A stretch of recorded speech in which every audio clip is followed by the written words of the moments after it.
Hey, what's up, everybody? Today is the day the Lord has made. We will rejoice and be glad in it.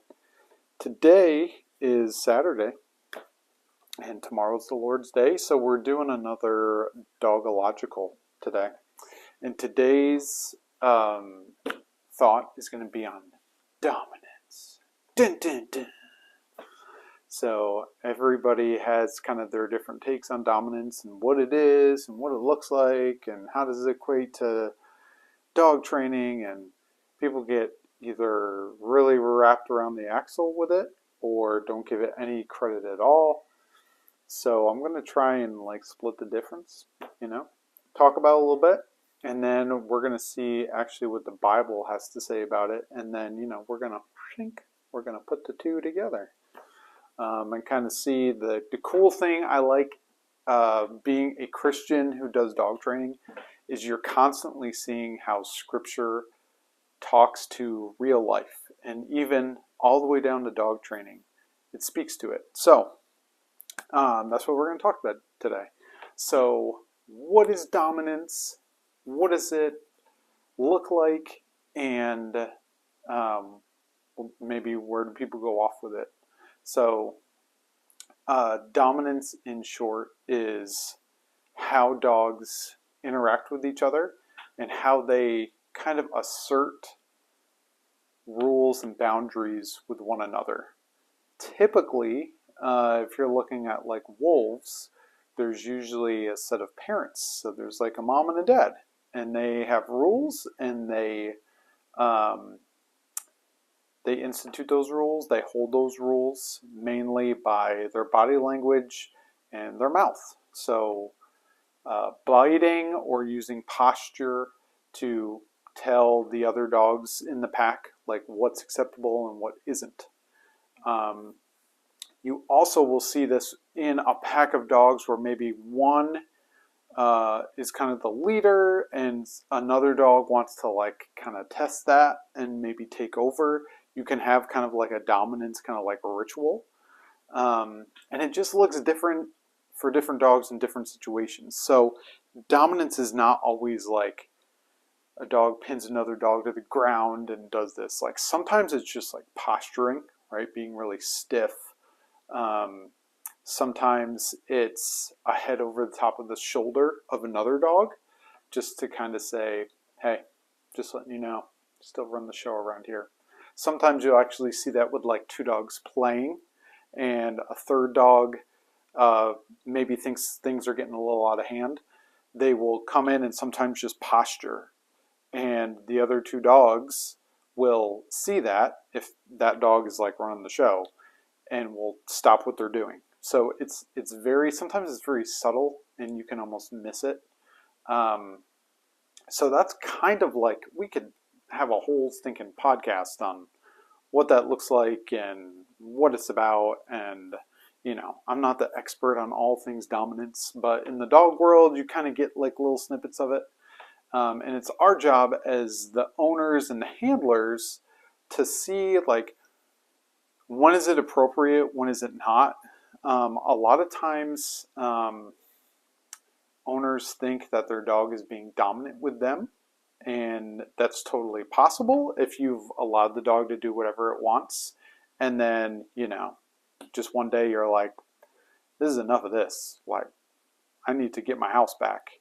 You might see some dominance, because in the dog world it's okay, you want to take over, I might have to fight you for this type thing. So so that's just kind of what it looks like. Sometimes it can even be something a dog doesn't want to have certain equipment put on. It can be really growly and snappy, and it's not so much aggression, I want to rip your face off. It's just I don't like that, and how I communicate that is by verbal, body language, and my teeth. That's just what they know. So that is what dominance kind of is in the dog world. Again, we could talk about this all day. I'm trying to keep it, little bites for us. So that's kind of what it is. For us as humans, I think sometimes people get too wrapped around the axle as far as I have to be this kind of like dominant, like almost like mean type of owner to my dog. And you really don't have to be. Like, um, even when we work with dogs that are like dominant themselves or maybe a little bit aggressive, it's not really so much a like shouting match as it is, as a handler, just being very like firm and steady and saying, no, can't do that. No, no, no. Till the dog is like, oh, I can't do that, right? And then giving them other options, right? We're going to do this instead. I'm going to pay you for it. And so the dog starts to learn, I don't have to be a jerk. I can do this and I can get rewarded. So just like, hopefully that's helpful. I think there's been times I've made the mistake of it, just in owning my own dogs, of like, when a dog does this, you got to like pin him to the ground, you got to hold him because that's what it means. And you really don't have to do that. You can use a leash and a collar, and you can do a whole lot just with that. And then, yeah. So anyway, just don't feel like you have to be like, ugh, I just try to tell people, you just have to be calmly holding the line. Just very matter of fact is how I say it. You're just matter of fact, right? I'm not freaking out. I'm not screaming at you. I'm just saying, no, can't do that, right? And I will tell you that 10 times in a row if I have to get the point across.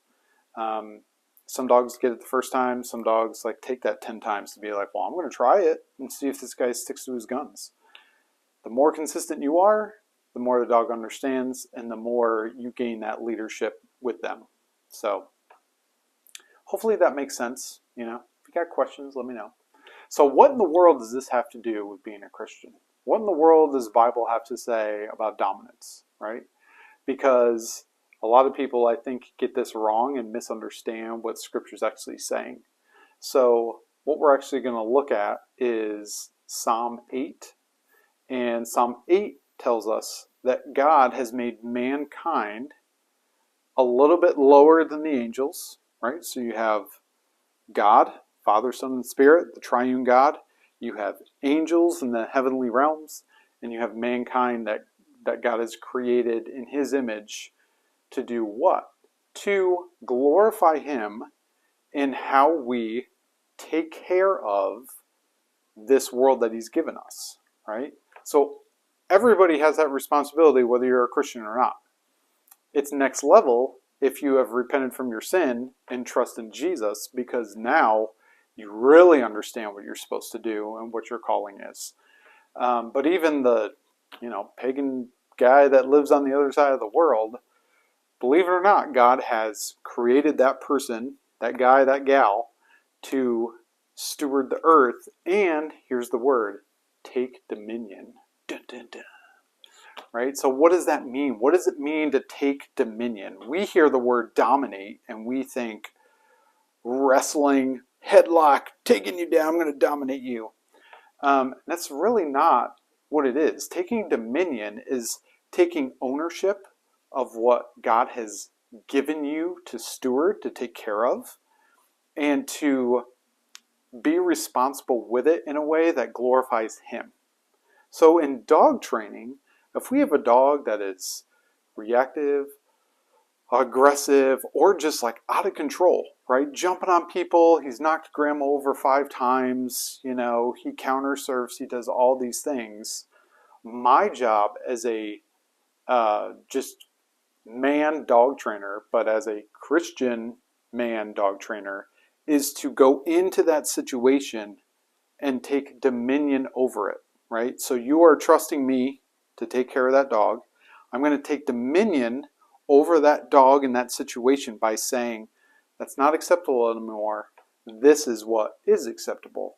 And that's a process. So that's either, you do a board and train with me, or I'm teaching the owner, this is what you have to do now. Essentially, that's what I'm communicating, is this is what you have to do now to take dominion over this animal in this situation, because that's who God's created you to be. Like, that's what He's created you to do. And so this is just kind of the cool thing about the Bible speaking to that is when you don't do that, you have chaos. When you don't take dominion in a biblical way, you have chaos, right? And so this is what we deal with in owners' lives. They love this dog, but they haven't taken dominion over this dog in a biblical way, so they have chaos. Sometimes they just don't know, and sometimes it's, I've tried all these other things and they're not working, and so how do I do this? How do I take care of this dog and do this? So that is really like, that is the call. That is the call of every man and woman on the planet, and then even more so as a Christian, is how do we take dominion, not for ourselves to glorify us, but to glorify God.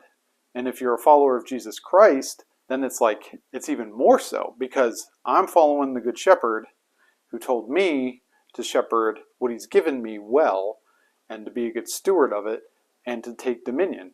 Take dominion over the earth, subdue it, and do that for God's glory. So that's it. That's the big D word for today in a nutshell. Yeah, so enjoy the day tomorrow. If you don't have a good church to go to, find a good church to go to. If you don't know, if you're new to all this like Christian stuff and you're like, what is Zach talking about?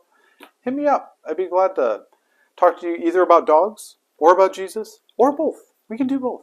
So, happy training. See you next time.